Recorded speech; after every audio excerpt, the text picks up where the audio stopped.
All right, continuing on with the D3 Glory Days, D3 National Meet coverage. We're now joined by Coach Pete Carroll of Swarthmore College, another first-time qualifier for the women's side. Coach Carroll, welcome to D3 Glory Days.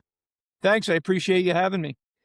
Of course, really excited to talk to you. Coming off a massive weekend, winning the Metro region. Can you kind of take us through your, let's say, last 200 meters, watching your women coming through and you're realizing, kind of calculating in your head that the team is going to win? Like, what were your initial reactions to seeing the first place finish? It's kind of funny you said 200 meters. I was probably 500 meters out. I try Okay. to go to places that are desolate, to cheer them on. But we kind of had an idea of how we were doing. I didn't bring my phone with me, so I wasn't doing the real time scoring. But I had all these fans and assistants saying, "Hey, I think we're going to do it," and I just kept telling the kids, maintain, nobody passes you from here and just get it in. So it worked.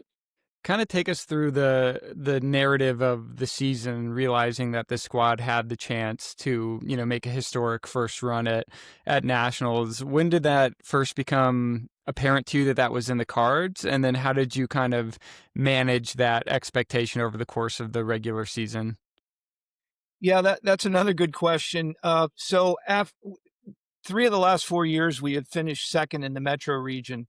And last year was like a 5-point score.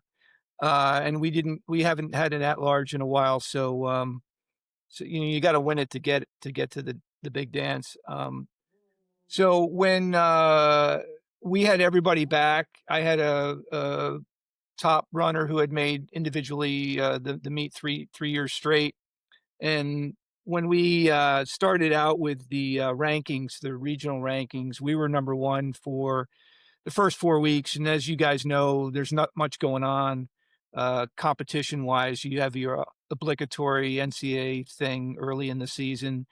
And then, you might have a short race and a local race and all that. And then the window opens.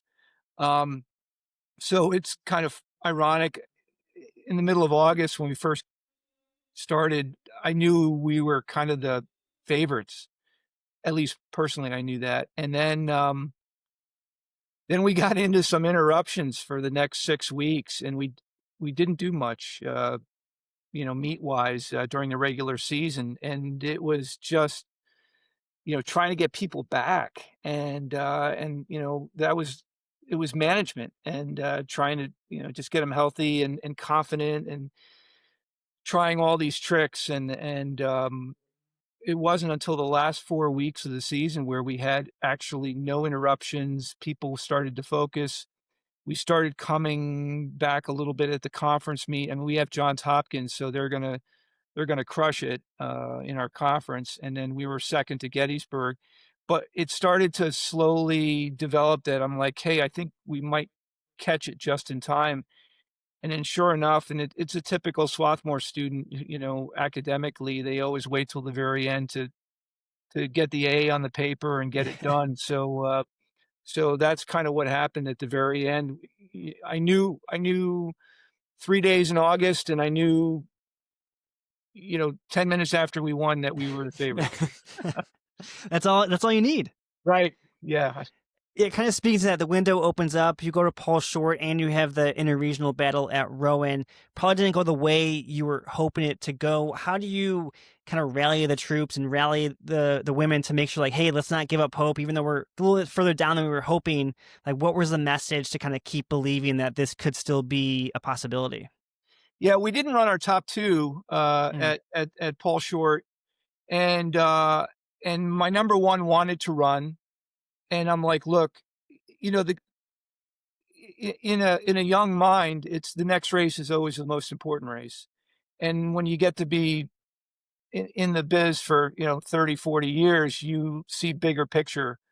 Your executive brain function is a little bit more advanced than an 18 to 22-year-old. So, um, I said, "Hey, look, it's more important 6 weeks from now." And so that was kind of pulling teeth a little bit, but we said, look, we're just going to take our hits and hopefully get back to it. And so we really, didn't do much at Paul Short.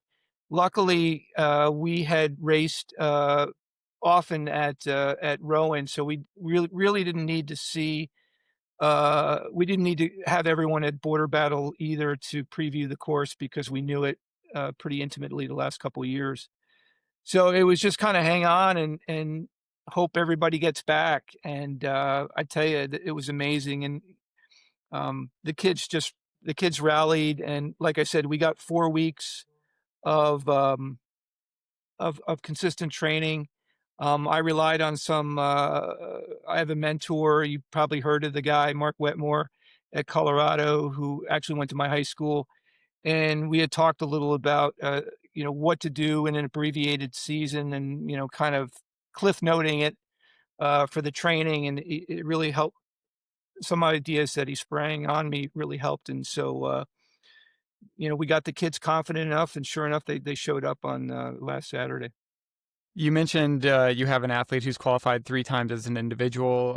You'll have to forgive me. I only wrote down her first name, Olivia. What's Olivia's? Montini, yeah, she had made it 3 times prior, and she was captain this year. And I said, look, and it's kind of funny because I said, you might have to bring the whole team if you're going to make it, because the top 7 individuals were extraordinary this year in the metro region. They're very fast, and they were all in because I don't think their teams were that close, but they were in the 21s, and we had a 22-second spread. Our prowess really, or our strength, was the 4-5, and getting them in, and they were, we packed them in so tight and as if you look at it from a bell curve, our region, you've got 5 or 6 or 8 extraordinary individuals, and then it kind of bunches up. And so we were kind of a little bit ahead of that. The thickest part of the race, the most populous part of the race, we got people in before. And so then all of a sudden there's 2 or 3 coming in every second, and that multiplies people's scores. So our 4-5 really saved the day for us. But it's also got to be such a emotional moment for Olivia. I mean, it's great to make it as an individual, I think, but every runner who has that individual experience at nationals always kind of yearns to bring the team with them. I imagine the team has traveled to watch her in national meets in the past. Have you had a chance to connect with her about, how this trip is a little more special? Absolutely. I mean, being a captain, you kind of, all of a sudden you expand beyond your own individualism, and you go into, hey, I'm doing this for, the rest of the crew. And it was kind of ironic and funny. She was gassed the last 100 and gets over the line and is kind of wobbling a little bit and everything. And these are stories I heard about because like I wasn't even near the finish. And the trainers had to grab her and whatever. And then all of a sudden, she's slumping on a chair. And the next thing she knows, my assistant comes up and says, I think we won. And all of a sudden, everything went, all the fatigue and It just disappeared. it just disappeared. And she sprang up, and she was good as new. So. You mentioned it that the Metro hasn't gotten at-large bids. You're now the 5th consecutive different winner. So 5 different teams have won the last 5 years of the Metro region. When you think of it that way, that's like it's either you win or you don't win, or you win, you have to win to get in. Like, is that an added emphasis on this race for the team, or how do you take away that pressure knowing there really isn't a margin of error if you finish second, as you can attest to? Yeah, I mean, so it's funny. We used to be in the Mideast, and back in the day, and that was with our conference. More of our conference teams, Johns Hopkins, Carnegie Mellon, all that. And so then you had that. It's kind of damned if you do, damned if you don't. You go to a stronger region and you finish 4th and you don't make it. Or maybe you get an individual that finishes 18th or 20th into the meet. And now you come to a place where, yeah, like you said, you gotta win it. And I think our guys were pretty close to first ones out. I mean, Rose Holman made it on the guys' side, and we were, I think, 15 points behind them at Paul Short. But so the kids know going in, they've got to get it done. And I think when we see the competition we do, when we see Johns Hopkins at the conference meet, when we go to Paul Short, we're not intimidated by by the bigger, better teams. So the fight was there. It just we just had to we had to be the bully for the first time, right? Instead of the patsy. So So you've been at Swarthmore for 25 years now, finally getting a women's team to nationals for the first time. What does it feel like for you on a personal level to get this done? it's the first thing I laugh at is relief. Yeah. Um, when you're the target, when you're the favorite, or at least in my head, we were the favorite in August. Now all of a sudden it's like, don't screw it up. And so, and yeah, so it was honestly, it was really obviously, emotionally, it was fantastic. And I always think for the kids, I've done this long enough where it's more about the kids. I don't need another resume builder. I'm 2 or 3 years, or who knows, it's not like I'm going to get the Oregon job or anytime soon. So I'm okay with where I am. I sleep well at night, but it was really for the kids, and they bought in. And one of the things I mentioned to them too, I said, you put in a good summer, that doesn't disappear. Like even if you have interruptions, 2, 3 weeks, you put in a solid summer, we can get that energy and that fitness back pretty quickly. So everybody bought in. We started thinking about this last November, and then once again we revisited it in May before the kids left. So they did the summer work. And if you look at our 4 or 5, and we were fortunate enough to have a transfer come in too from Trinity, Charlotte Martin, who did a great job. But if you look at our 4, 5, 6 kids, they are a minute and 10 seconds faster than last year because of the work they did over the summer. So I have two questions for you. I'll start with the present day. This weekend is a national meet. What's the message to them getting in for the first time?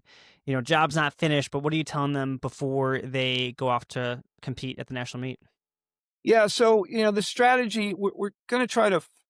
I don't want to make a big picture scenario for them, because we know going in, and you've mentioned it. The Metro region gets one team.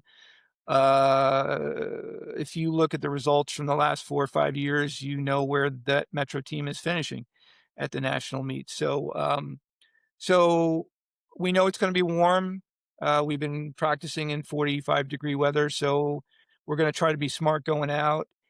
And the other thing is that there are teams and individuals, as you probably know, that they're saying, "The hell with it." We're gonna blast out, and maybe some miracle will happen, and I'll finish top 40. And a lot of those, one or two might succeed, and a lot of them don't. And so I'm going to tell people to go out in the back, be conservative, be smart, and then nobody passes you after 2 miles. And how many can you get? And I think if people will agree to that, we have to realize we're not going to be necessarily top four. So let's beat as many teams as we can, running as smart as we can. And guess what? The average SAT score at Swarthmore is 1,700.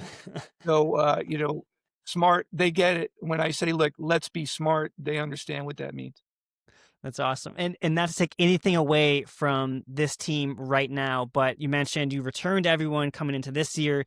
Looking to next year, you only lose your top runner. You have sophomores and freshmen filling out a junior in there as well. But you turned 6 or 7 that ran this past weekend. I mean, how exciting is that? Not only do you get to go to the national meet, but now you get 6 of your 7 coming back next year.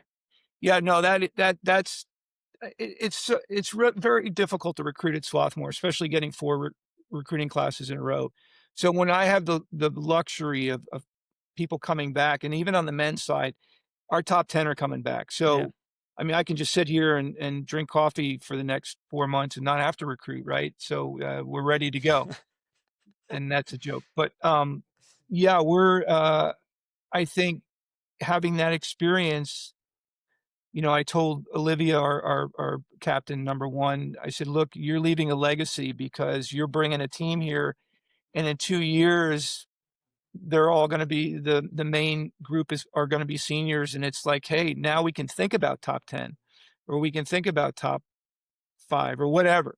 But you got to start somewhere, and you got to make sure that they get an experience to find out that the bright lights in the big city is not all that necessarily, but and you just don't want to hear about the experience. You want to actually, feel it. And so that's what the kids are going to do. They're going to get experience this weekend. Coach, thanks so much for joining us on the show here. It's been a pleasure to speak with you, and we'll keep an eye on the program. Hopefully we'll be talking this time next year, and you're going to have a full bus with both squads on the way to nationals. I appreciate you guys even emailing me and considering us. I find that to be honorable. Thank you so much.